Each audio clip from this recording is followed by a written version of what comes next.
Começa agora mais um episódio do podcast Observa Rio. Eu sou Geisa Rocha, coordenadora do Movimento Rio de Impacto, e quem está aqui com a gente no estúdio é Carla Panicê, gerente de empreendedorismo social do Sebrae Rio. Oi, Carla, tudo bem? Oi, Geisa, tudo ótimo.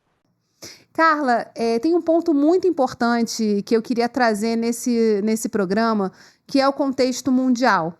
A gente, quando fala de negócios de impacto social e ambiental e olhando, né, a evolução do ecossistema, que a gente já explicou aqui em outros episódios o que significa, a gente não está descolado de uma tendência e de algo que está dialogando com o mundo. E eu queria que você trouxesse aqui um pouco mais dessa história, né? Quer dizer, com quem que a gente está conversando e que tendências são essas que fortalecem, que geram um ambiente para o desenvolvimento dos negócios de impacto social e ambiental aqui no Brasil e mais especificamente no Rio de Janeiro.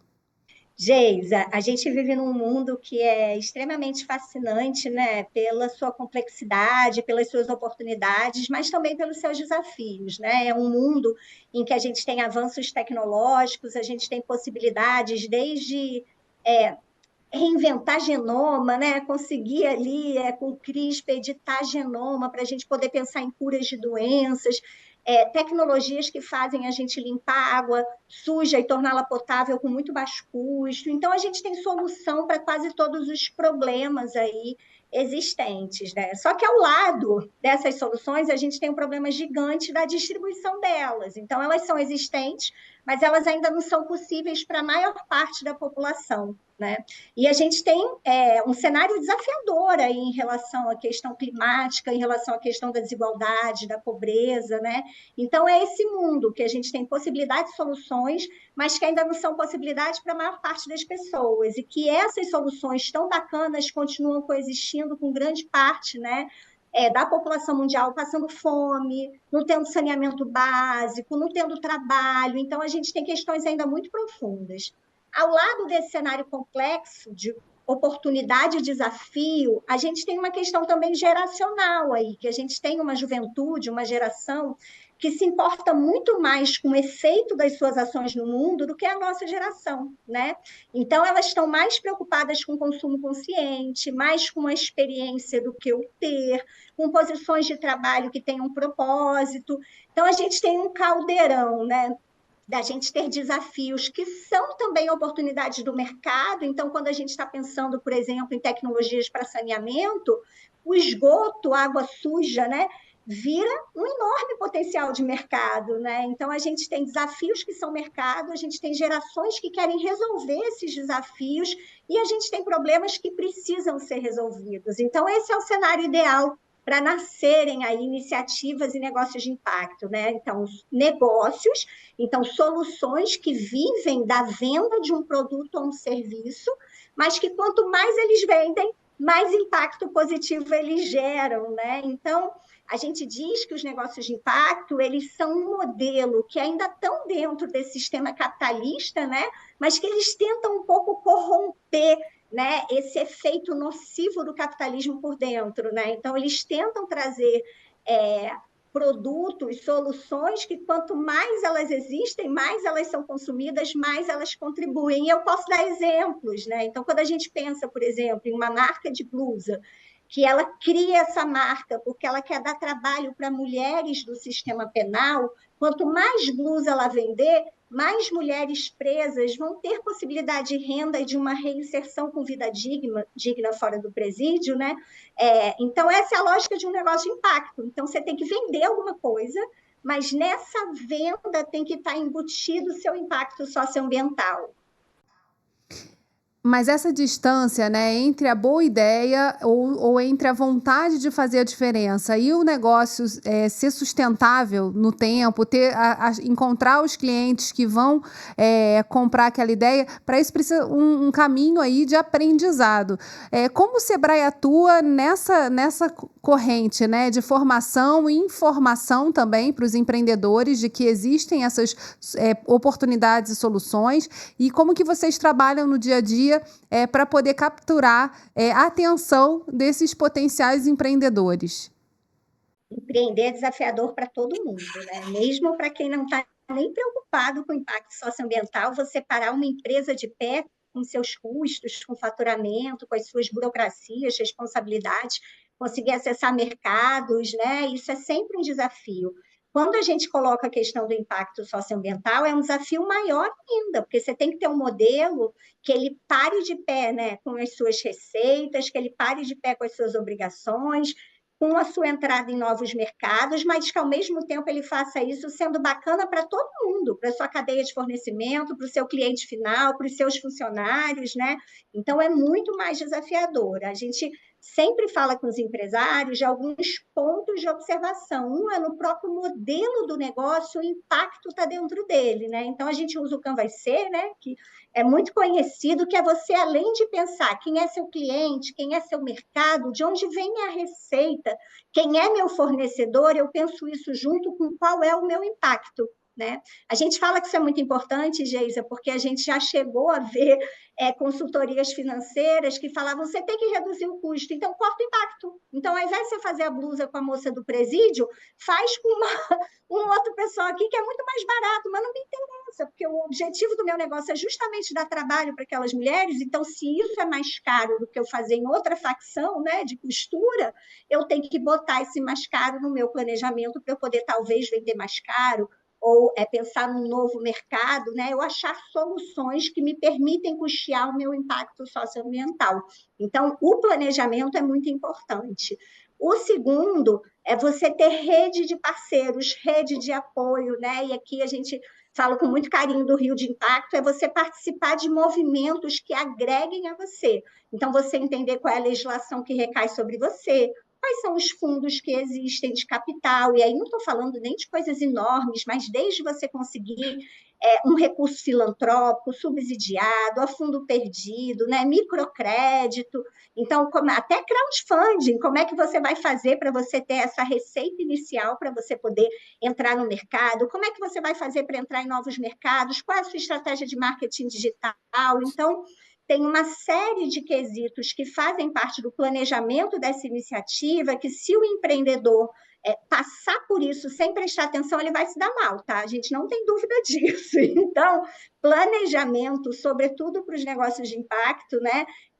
Para ele não perder esse impacto e conseguir, de fato, parar em pé, é muito importante. E conhecimento, né, Carla? Tem um ponto importantíssimo, né? De onde está a informação a respeito dessa estruturação? Hoje a gente tem plataformas digitais, tem a possibilidade de acessar conhecimento online, o que foi muito potencializado na época da pandemia. Em relação ao Sebrae especificamente, onde o empreendedor pode buscar mais conhecimento e informação? Olha, nos portais, nos canais do Sebrae, né? Então, a gente tem uma série de e-books, uma série de informações sobre os negócios de impacto, sobre esse ecossistema.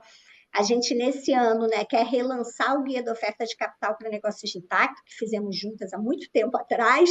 Então, a gente está sempre buscando aí conseguir juntar, né, as informações que são importantes para esse tipo de empreendedor. Então, acessando os portais do Sebrae, o nosso Instagram, ligando para o nosso 0800, para o nosso WhatsApp, né, o empreendedor consegue ter acesso não só à informação, mas à orientação empresarial. Então, lembrando que essa orientação empresarial do Sebrae ela é gratuita. Então, qualquer pessoa que está com uma ideia de, poxa, eu queria ter um negócio desse, eu queria saber como fazer, ela pode entrar com o Sebrae, em contato com o Sebrae, e pedir suporte para modelar, né, essa operação, uma orientação, para a gente poder conseguir ela se estruturar. Você deu aqui, Carla, alguns exemplos de negócios de impacto social. E a gente tem um quadro aqui no nosso programa chamado Palavra do Empreendedor. A gente vai conhecer um pouquinho mais sobre um desses negócios de impacto agora, que é o Única Instância, do Gilmar Bueno. Vamos ver.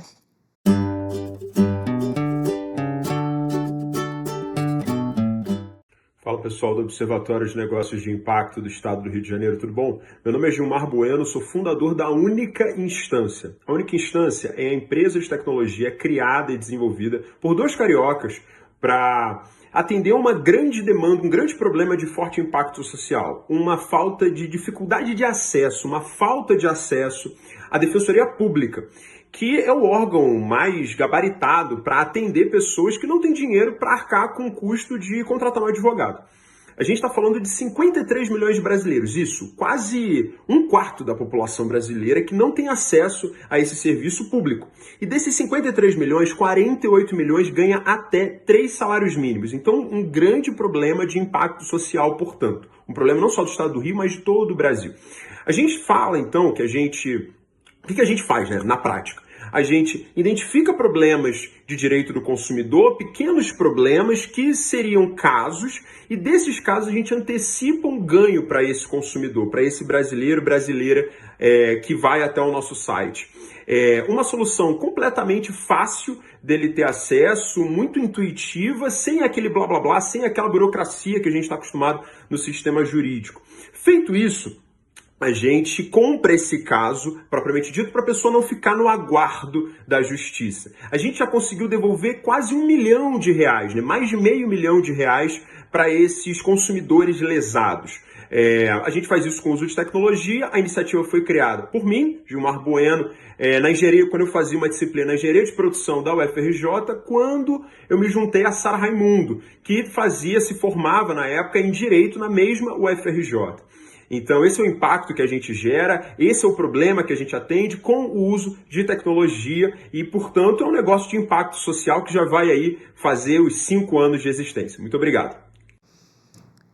Se você conhece algum empreendedor como o Gilmar, que ainda não está no nosso radar aqui do Observatório dos Negócios de Impacto, eu sugiro que você encaminhe esse programa para ele conhecer mais um pouquinho sobre o trabalho que o Rio de Impacto faz junto com o Observatório e indique para ele o site www.riodeimpacto.com.br/observatório.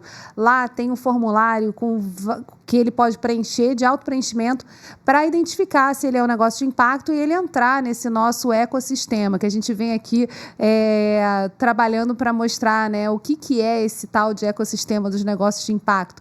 E se você conhece alguma aceleradora, é só também encaminhar esse mesmo endereço para ela, porque lá tem um formulário específico para a aceleradora ou a gente chama dinamizadora dos negócios de impacto socioambiental, como é o Sebrae, para preenchimento também e para fazer parte do nosso observatório. E, Carla, é um ponto muito importante, né, da gente ressaltar. O Sebrae tem uma participação fundamental, foi o fundador do Rio de Impacto e no Observatório também com a contribuição de trazer essa rede de empreendedores que são formados nos diversos programas do Sebrae. Queria que você só, nesse finalzinho de programa, falasse um pouquinho sobre a importância, né, de estar dentro de um observatório e de como esse observatório também ajuda no trabalho do Sebrae no dia a dia. A única forma da gente conseguir dar o apoio adequado ao empreendedor é conhecendo ele.